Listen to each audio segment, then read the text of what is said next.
ថ្ងៃទី15ខែ11ឆ្នាំ2025ការវិភាគតារាងប្រចាំថ្ងៃរបស់កូដរចនាសម្ព័ន្ធឡើងនៅតែមានគម្លាតខ្លាំងតាមលំដាប់សំខាន់តម្លៃមាសបានបើកនៅ4067ខណៈបបស្ថិតនៅ4056ដែលជារចនាសម្ព័ន្ធល្អសម្រាប់អ្នកទិញបើតម្លៃនៅលើអបមានឱកាសឲ្យឡើងដល់ខ1នៅ4083ដែលជិតជាមួយខេស4085តំបន់នេះជាតំបន់ទាក់ទាញខ្លាំងសម្រាប់ចលនាឡើងកម្រិតបច្ចេកទេសជាច្រើនគាំទ្រទីដើរឡើង Pivot 1នៅ4063និង MA 30នៅ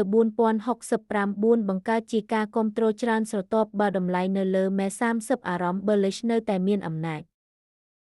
ប៉ុន្តែបើតម្លៃធ្លាក់ទៅក្រោមអបទីដើរអាចផ្លាស់ប្ដូរ Pivot 1នឹងជាការគាំទ្រដំបូងបន្ទាប់មកកម្រិតគាំទ្រធំមកបើមានសម្ពាធលក់ច្រើនគោលដៅធ្លាក់ដំបូងគឺ 1នៅ4051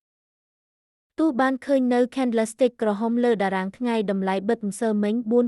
4067នៅលើម៉ូតម្សិលមិញ4065បន្តិចរឿងតូចប៉ុន្តែសំខាន់នេះរក្សាទុករចនាសម្ព័ន្ធ bullish បើតម្លៃនៅលើម៉ូបទីដើរឡើងត្រូវបានបន្តទុកជាធម្មតា